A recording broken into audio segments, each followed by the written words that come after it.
नमस्कार, स्वागत, अभिनंदन, आभार। This is Mayur Das Tiwari welcomes you all on literature पे चर्चा।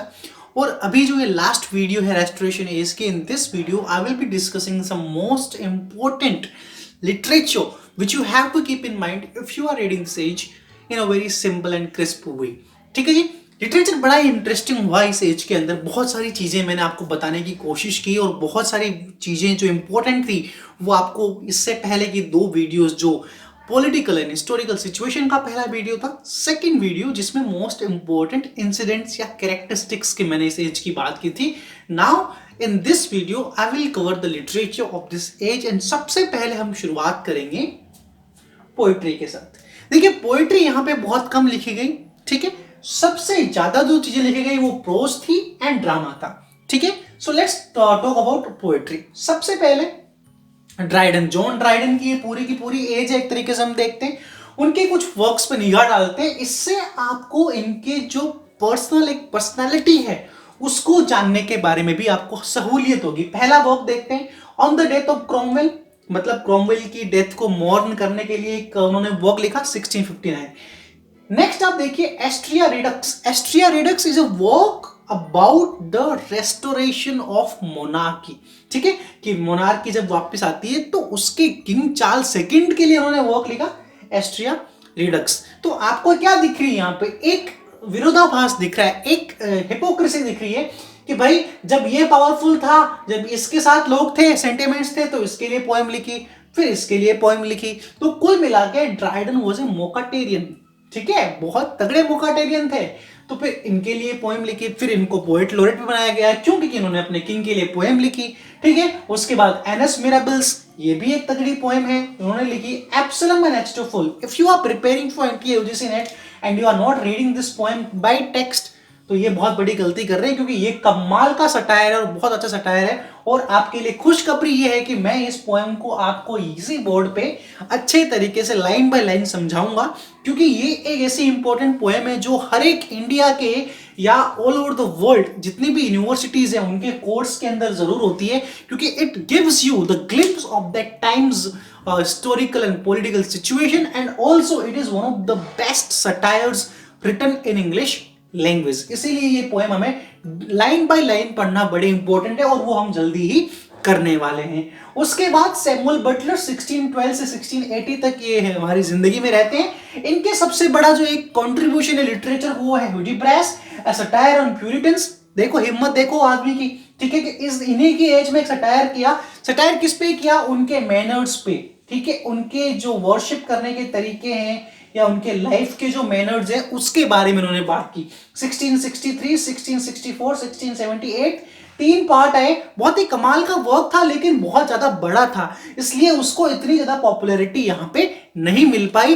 पर लिटरेचर के लिए एक बहुत ही ज्यादा पीक वर्क था, इसीलिए इसको यहाँ पे हम लोगों ने इंक्लूड किया है। ठीक है जी, आई होप आपको पोएट्री के जो सबसे इंपॉर्टेंट वर्क्स हैं आपको याद रह जाएंगे। Now let's move on to prose and diary and each and everything. ठीक है, सबसे पहले प्रोज की बात करते हैं। एक वर्क आपको हमेशा याद रखना पड़ेगा and that is mister Dryden's work ऐसे ऑन ड्रामेटिक पोएसी। और इस वर्क को भी मैं आपको कंप्लीट अच्छे तरीके से निएंडर, यूजाइनस, क्राइटेस सबके बारे में बात करेंगे, कंप्लीट तरीके से बात करेंगे। इस वर्क के इंपॉर्टेंस के बारे में बात करेंगे, क्योंकि लिटरेरी क्रिटिसिज्म भी तो कोर्स आएगा ना, तो उस पे हम वहां पे बात करेंगे। Now let's talk about the pilgrim's progress, John Bunyan. देखो, जॉन बुनियन का जब नाम आता है तो that person has given some great kind of works. उनके वर्क खास इसलिए भी हैं क्योंकि ये इंसान कभी स्कूल नहीं गया है ना, इसको ये नहीं आता था हाय हेलो ब्रो कैसे, क्या हालचाल, वो मतलब ऐसे तरीके से पढ़ाई वढ़ाई नहीं की इन्होंने। ठीक है, लेकिन इन्होंने क्या पढ़ा जिंदगी में? इन्होंने सिर्फ क्रिश्चियनिटी का जो बाइबल है उसको पढ़ा और उसके अकॉर्डिंग कुछ वर्क्स लिखे, जिसमें से Pilgrim's Progress, you have to remember this, दो पार्ट, 1678, 1684 बड़ा इंपॉर्टेंट वर्क है। नेक्स्ट वर्क जो बड़ा इंपॉर्टेंट है, Mister Badman, the life and death of Mister Badman, एक कैरेक्टर इनके दिमाग का, वो इन्होंने 6080, ये बड़े इंपॉर्टेंट वर्क्स हैं। जॉन बुनियन के वर्क्स तो आपको याद होने चाहिए डेट वाइज एंड उसकी क्या खासियत थी वो। 1678, 1684 बड़ा इंपॉर्टेंट वर्क है। कौन सा? जॉन बुनियन का pilgrims progress, the life and death of Mister badman 1680 and सबसे स्ट्राइकिंग बात, एक उन्होंने ऑटोबायोग्राफी लिखी, अपने बारे में कुछ चीजें बताने की कोशिश की जब वो जेल में थे, वो जेल भी गए थे। देखिए इन सब राइटर्स का एक बड़ा बड़ा इंट्रोडक्शन, सिर्फ इन पे भी मैं बात करूंगा, पर कब बात करूंगा, जब मैं ड्रामा पढ़ा रहूंगा। जैसे मैं प्रोज पे बात करूंगा तो प्रोज के शुरू से राइटर्स लेंगे, एलिजाबेथन एज से, फिर इस एज में, फिर इस एज में। तो जब वहां पे राइटर टू राइटर बात करूंगा तब आपको कंप्लीट एक एक राइटर के बारे में बात करेंगे।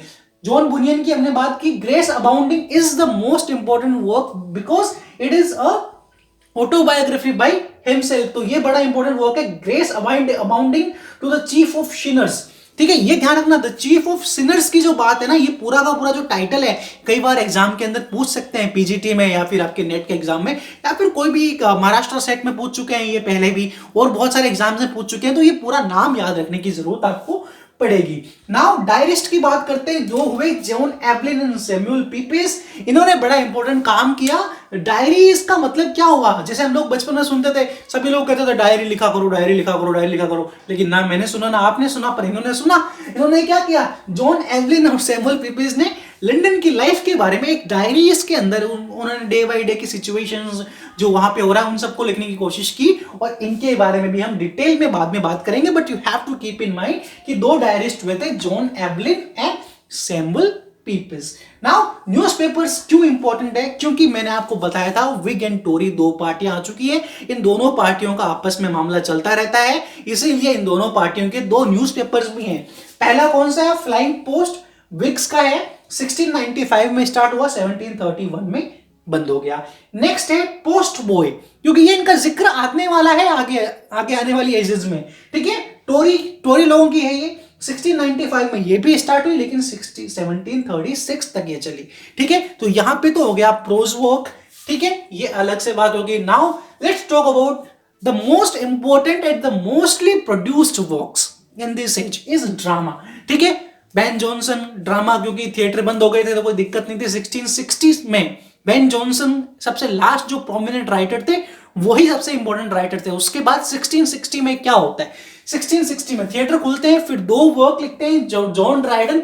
ये जो दोनों वर्क्स हैं ये बेसिकली एक ट्रेजेडी है, क्योंकि इस एज के अंदर कॉमेडी लिखने का चलन था, उसके ऊपर बात करेंगे। पर ड्राइडन के दो वर्क्स इंपॉर्टेंट याद रखते हैं, टायरेनिक love 1669 is a very important work, and the second one which is very important work is All for Love 1677। ये बड़े इंपॉर्टेंट काइंड ऑफ एडेप्टेशन है किसकी, शेक्सपियर का वर्क जो है एंटनी एंड क्लियोपेट्रा की। आपको ये बात याद रखनी है। Now I will be covering fantastic five.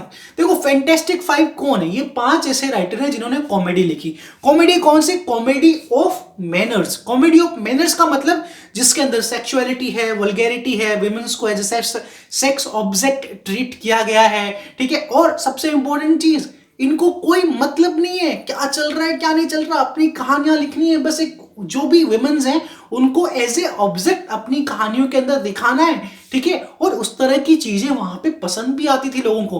क्यों, क्योंकि ये जो थिएटर था, अभी थिएटर लोकल नहीं रह गया था। जैसे शेक्सपियर के टाइम पे था ना, कोई भी जाके प्ले देख के आ रहा है, क्या कर रहा है, चलो प्ले देख के आते हैं, तो वो उस टाइप का मामला खत्म हो गया। अभी क्या है, अभी जो नए अपने होते हैं ना कॉमेडी शोज के अंदर टिकट लेना पड़ता है 500 रुपए की, तो कोई जाता नहीं है ज्यादा लोग, तो वो सिस्टम हो गया। भाई एरिस्टोक्रेट्स जाते थे, जिनके पास अथाह पैसा था, पता ही नहीं कितना पैसा था, उनको खुद को नहीं पता था, तो वो लोग जाते थे, और उन लोगों को इसी प्रकार का कंटेंट देखने में मजा आता था। ठीक है, तो इसीलिए वो क्रिंज इनटू 100 वाली बात है कि वो वहां पे जाते थे और वो देखते थे, एक तरीके से क्रिंज जैसा रखा जा रहा।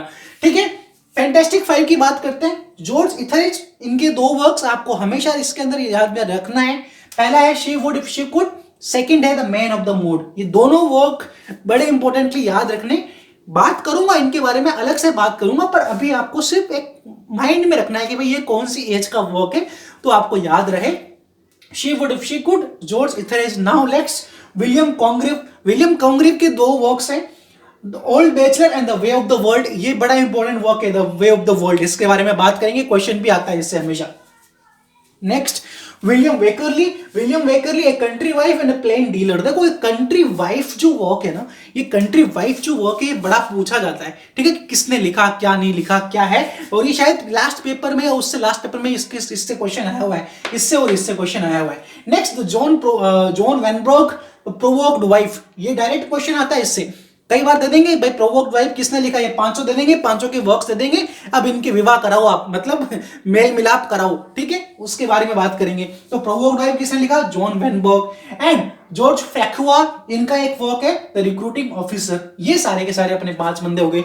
इसके अंदर एक राइटर है एफ्रा बेन, उनके बारे में मैं एक सेपरेटली बात करूंगा, क्योंकि वो उनको मैं यहाँ पे लाके उनकी जो राइटिंग्स हैं उनको मैं धूमिल नहीं कर सकता। She deserves an different kind of video and I will cover her in a separate video, ठीक है। तो ड्रामा की अगर हम बात करते हैं, इस एज के अंदर इस प्रकार के ड्रामा लिखे गए। कुल मिला के अगर आपको इस एज का ड्रामा रिमेंबर करना है ना, तो जैसे हमारे यहाँ फिल्में बनी है ना, ग्रैंड मस्ती, क्या कूल है हम, ग्रैंड मस्ती, ऐसी जो फिल्में बनी है, उस प्रकार का ड्रामा वहां पे लिखा जाता था और लोग बड़े ठाके लगा लगा के हंसते थे।